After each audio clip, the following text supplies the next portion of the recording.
I'm 75 now, and I can't remember anybody except the Queen bee. Prince William had expected another routine palace briefing. Instead, one document changed the atmosphere inside the monarchy in seconds.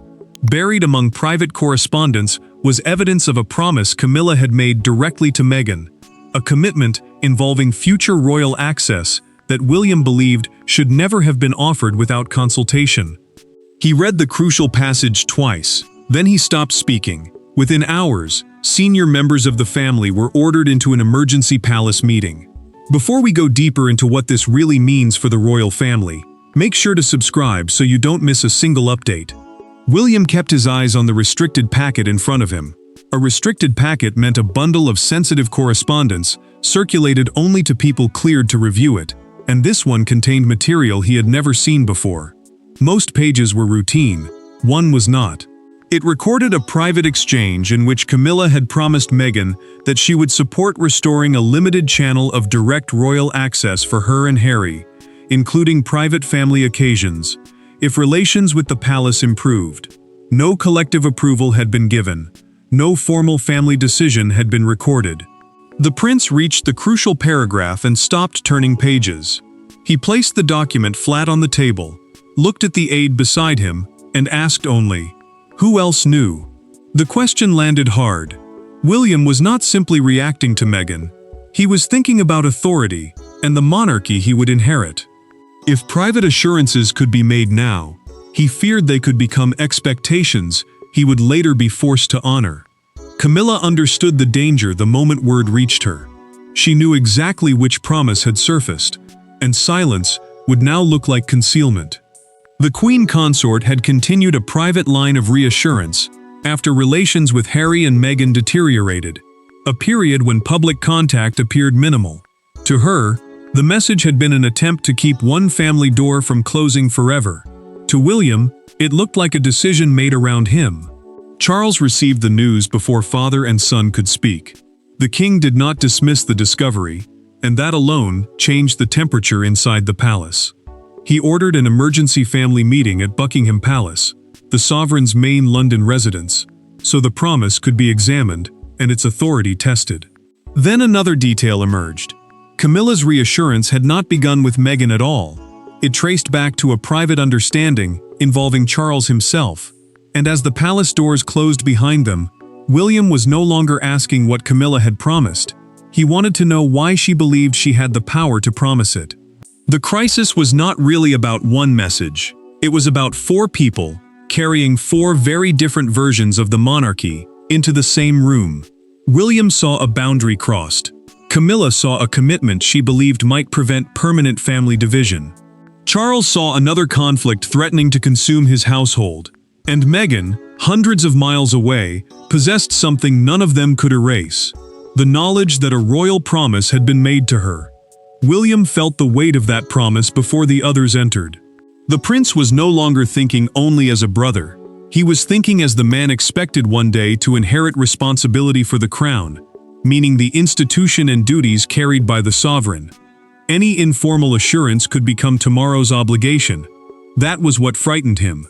A private kindness today could become a public expectation later, and he knew unresolved commitments rarely disappeared because circumstances changed.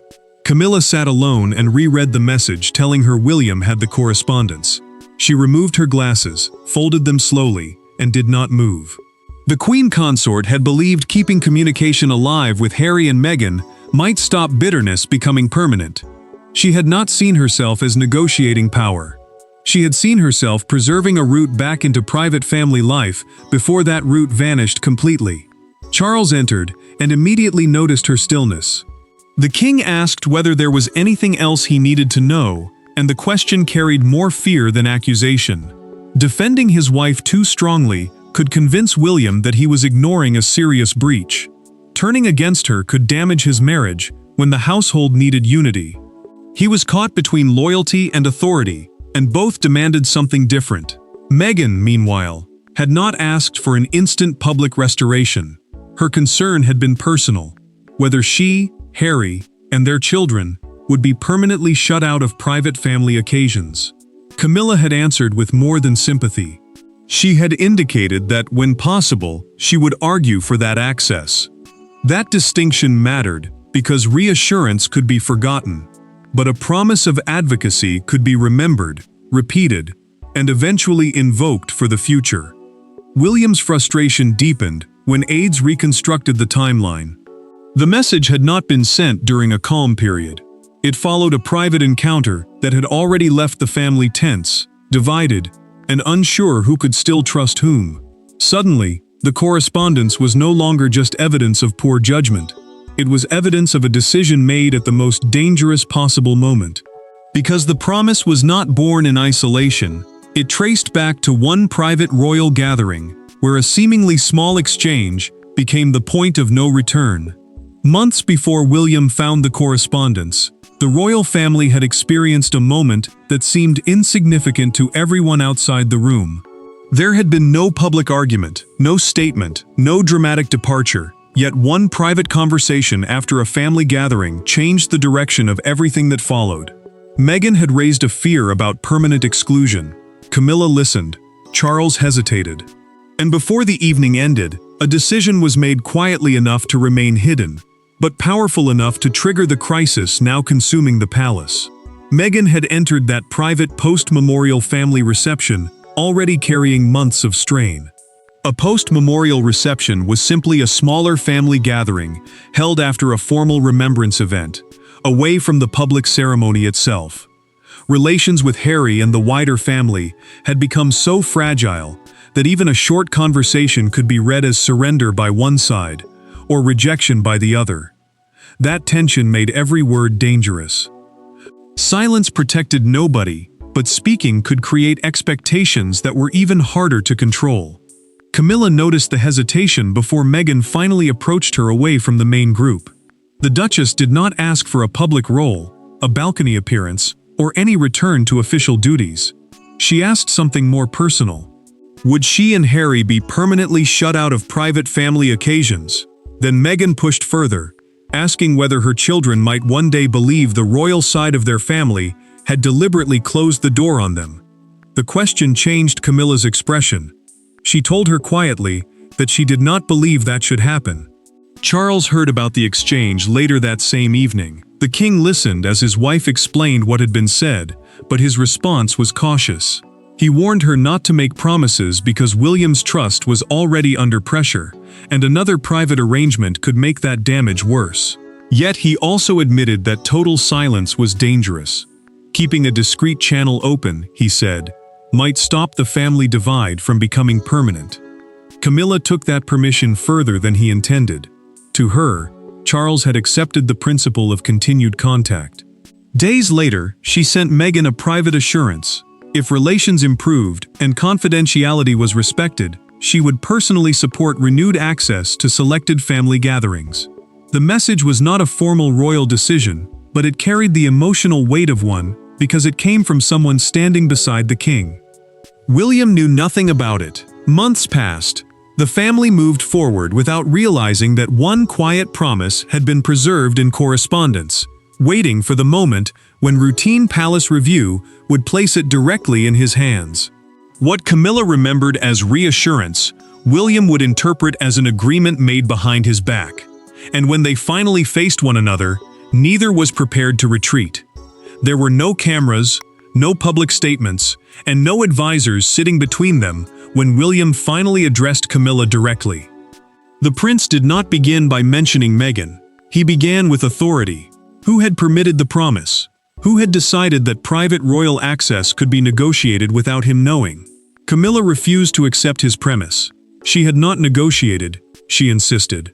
She had tried to prevent a family door from being permanently locked. William was unconvinced. William had asked for the private conversation before the wider emergency meeting could begin. He knew that once senior officials entered, every sentence would become more careful, and every emotion more guarded. The prince wanted one answer without institutional language around it. He placed the correspondence between them, and pointed to the sentence where Camilla had promised to advocate personally for Meghan's future access.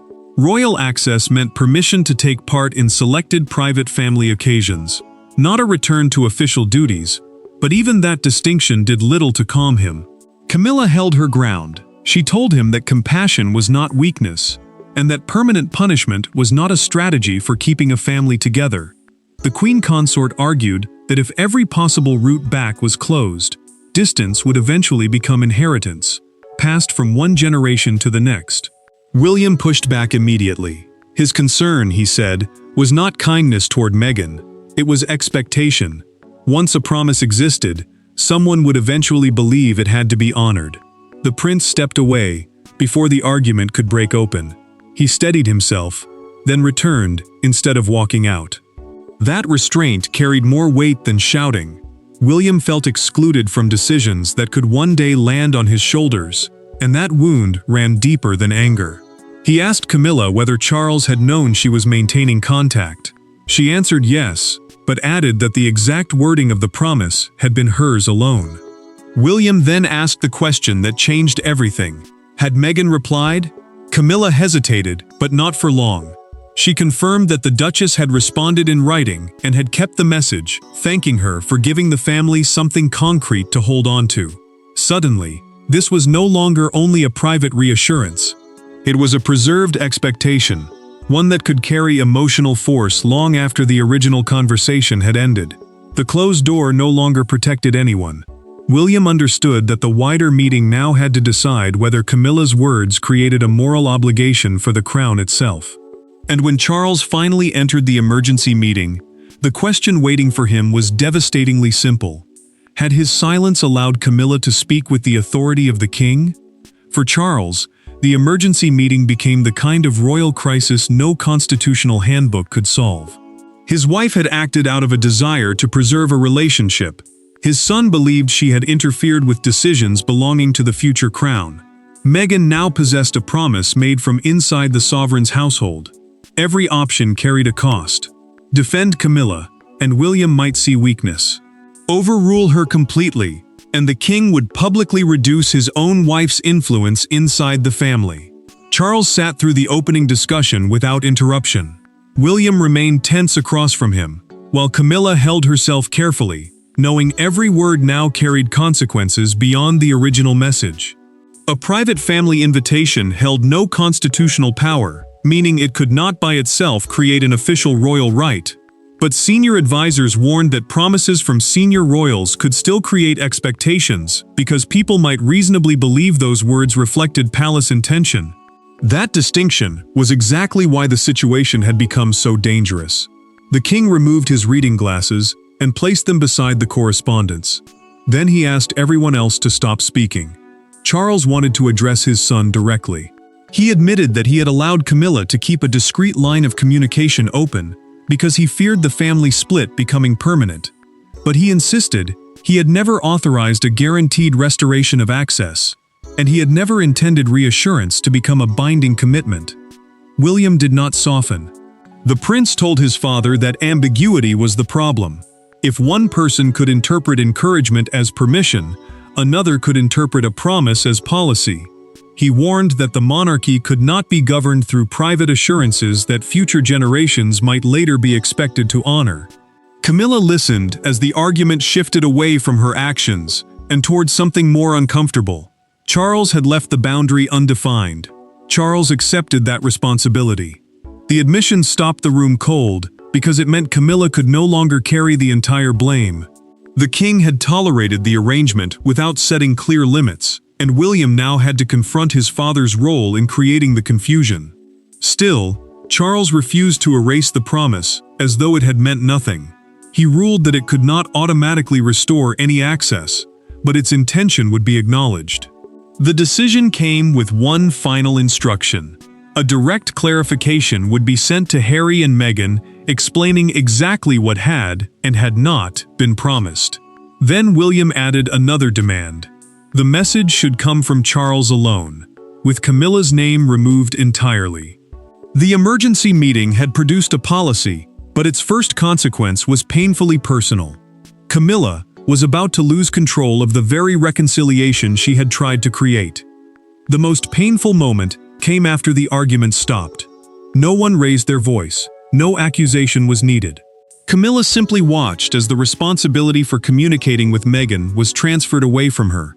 The private bridge she had spent months protecting was closed by the family sitting around the same table. William believed he was restoring order. Charles believed he was containing damage. But for the Queen, the decision felt like something far more intimate, a judgment on her trust. William spoke carefully when he proposed the new rule. Any future discussion involving Harry, Meghan, or participation in private family occasions would have to pass through Charles or an agreed palace channel. A palace channel meant a single approved route for sensitive communication, designed to prevent conflicting promises from being made by different members of the family. The prince believed consistency was now essential. Without it, one private assurance could become another crisis months later. Charles accepted the proposal because he could see the danger of leaving the old arrangement untouched. The king knew his wife had acted from instinct rather than calculation, but instinct was no longer enough. His decision effectively ended Camilla's role as an informal intermediary. She gathered her papers after the meeting, paused when she reached the original correspondence, and then left it on the table. The gesture said what she would not. Camilla waited until they were alone before speaking to her husband. She told Charles she had never intended to undermine William, and the Queen Consort struggled with the idea that an act she had seen as compassion was now being treated as disloyalty. He listened without interrupting. The king understood her hurt, yet he also knew his son's fear was real. Private promises could create obligations long after the emotions behind them had changed. William felt no victory when he returned to Catherine. She noticed immediately that he looked drained rather than relieved. The princess asked whether the meeting had settled anything, and he admitted that restoring order had forced him into conflict with people he never wanted to police. Catherine understood that the burden was not only institutional, he was trying to protect the future without destroying the family around him. Charles made one final intervention. He rejected William's suggestion that Camilla's promise simply be repudiated. The clarification to Meghan would state that no individual royal could guarantee future participation, but it would also acknowledge that the original intention had been genuine. Once the officials disappeared and the documents were removed, father and son were finally left with the argument beneath every other argument: what kind of family could survive the monarchy they were trying to protect? The turning point did not happen during the emergency meeting. It came afterward, when Charles and William were finally alone. No advisors, no prepared language, no discussion of procedure. For the first time that day, they spoke not as king and heir, but as father and son. William admitted what had truly angered him: the fear that decisions made now would become obligations he inherited later. Charles answered with a fear of his own. That caution was slowly destroying whatever family remained. Charles asked his son to stay after everyone else had gone. The king closed the folder containing Camilla's correspondence and pushed it away, making it clear that the conversation would no longer be about documents. William remained tense, but he finally spoke without the guarded language he had used inside the meeting. He admitted that George, Charlotte, and Louis were constantly in his mind. The prince wanted to protect them from conflicts that had begun before they were old enough to understand what had divided the family. William's fear ran deeper than protocol. He knew unresolved promises could outlive the people who made them, and he did not want his children inheriting obligations created through private emotion rather than clear agreement. Charles understood that concern, but he challenged his son gently. Protection, he said, could not mean freezing every damaged relationship forever. The monarch feared that Harry and William could lose years, perhaps decades, to resentment if nobody preserved even the smallest path back. William finally conceded something he had resisted all day. Camilla's promise may have come from compassion rather than ambition. But compassion, he argued, became dangerous when it created commitments that others later had to fulfill. Charles did not fight him on that point. For the first time, father and son found common ground. Reconciliation had to remain possible, but no single person, including the Queen Consort, could privately decide what that reconciliation would look like. The prince then changed his position. He agreed that the clarification sent to Meghan should preserve the possibility of future private family contact, instead of simply rejecting Camilla's promise. Charles immediately accepted. The king also told his son that he would explain the decision personally to his wife, ensuring William would not become the face of her humiliation. The tension finally began to ease. But before the palace could control the message privately, word of the emergency meeting escaped beyond its walls. What had begun as a secret promise was about to become a public royal drama, and the family would soon discover which part of the story Britain cared about most. By morning, secrecy was gone. The public did not know every word exchanged inside Buckingham Palace, but they knew enough. William had discovered a private understanding involving Camilla and Meghan, and an emergency royal meeting had followed. Suddenly, a family disagreement became a national argument about loyalty, forgiveness, and who truly controlled access to the monarchy. Yet amid the headlines and commentary, one image captured the crisis more powerfully than any palace explanation could. Palace communications staff confirmed only that senior members of the family had met to discuss private family arrangements, refusing to reveal the substance of Camilla's correspondence. A palace communications team is the group responsible for handling official statements and managing how royal matters are presented publicly. Their careful wording did little to calm the speculation. Some people saw William's response as necessary boundary setting. Others believed the Queen Consort had simply tried to stop estrangement from becoming permanent. Outside Buckingham Palace, the argument became impossible to ignore. A small crowd gathered while broadcasters delivered live updates, and one television camera caught two handmade signs held only yards apart. One read, "Protect the Crown." The other said, "Families need a way back." Those opposing messages captured the conflict perfectly. One side feared weakened authority. The other feared a family becoming so disciplined that forgiveness itself disappeared. Camilla watched part of the coverage privately before switching it off. Commentators had begun debating whether she had exceeded her position, and the Queen Consort clearly had no appetite for hearing strangers turn her judgment into a public trial. Charles remained beside her without speaking. The king understood that defending her too loudly could reignite the controversy, but saying nothing left her carrying the humiliation alone. William rejected another kind of victory. Advisors suggested that the prince could allow the public narrative to present him as the man who had stopped an improper promise. He refused. William did not want Camilla portrayed as defeated, because the argument had never been about destroying her influence. His concern had always been about setting limits before personal assurances became inherited obligations. The palace finally sent the agreed clarification to Harry and Meghan. It stated that Camilla's original promise could not guarantee participation in future private family occasions, but it also made one thing clear: the door to future contact had not been permanently closed. Meghan's acknowledgement came back brief and restrained. No public challenge followed. The public argument had reached its loudest point, but the final verdict would be delivered quietly, not through a headline, but through one last meeting between the two royals at the center of the storm. In the end, nobody received everything they wanted. Meghan did not receive the guaranteed royal access Camilla had once promised. William did not obtain the complete repudiation he initially demanded. Camilla did not retain the private role she had created for herself. And Charles could not pretend that family reconciliation could be managed through quiet understandings forever. Yet from that uncomfortable compromise came something the emergency meeting had almost destroyed: clarity. The monarchy finally drew a line, without permanently closing the door. William met Camilla one final time, with no correspondence between them. The prince told her he understood why she had acted.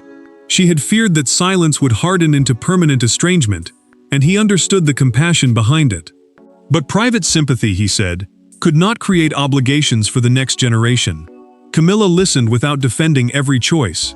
The Queen Consort accepted that she had offered certainty where she possessed only influence. Charles turned that lesson into a rule the family could follow. The king decided that any sensitive commitment involving Harry, Meghan, or future royal participation would have to be discussed collectively before assurances were given. That meant no single royal could privately promise access and leave others to honor it later. The monarch knew it could not heal old wounds, but it could prevent new ones. Meghan received no guaranteed return. Harry received no automatic restoration either. Yet the palace did not close the door completely. Future private family contact could still be considered case by case, meaning Camilla's original promise disappeared as an obligation, while its deeper purpose survived. Reconciliation remained possible. William left the crisis with stronger boundaries and a changed understanding of protection. The future king had defended the authority he would inherit, yet he had also learned that discipline without mercy could become another form of damage. Camilla lost her role as private intermediary, but her mistake forced the family to confront what everyone had avoided. The emergency meeting produced no winner. It produced clarity. Charles defined limits he had left dangerously vague. William protected the future crown without demanding permanent exclusion. Camilla accepted the consequences of overreaching while preserving the principle that broken family ties should not automatically become permanent ones. The secret promise was ended, the crisis was contained, and the monarchy chose controlled reconciliation over unconditional restoration or total exile.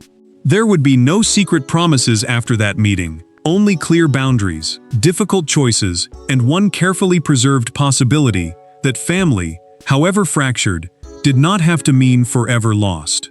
Thanks for watching. Please don't forget to like and subscribe, and we will see you in next one.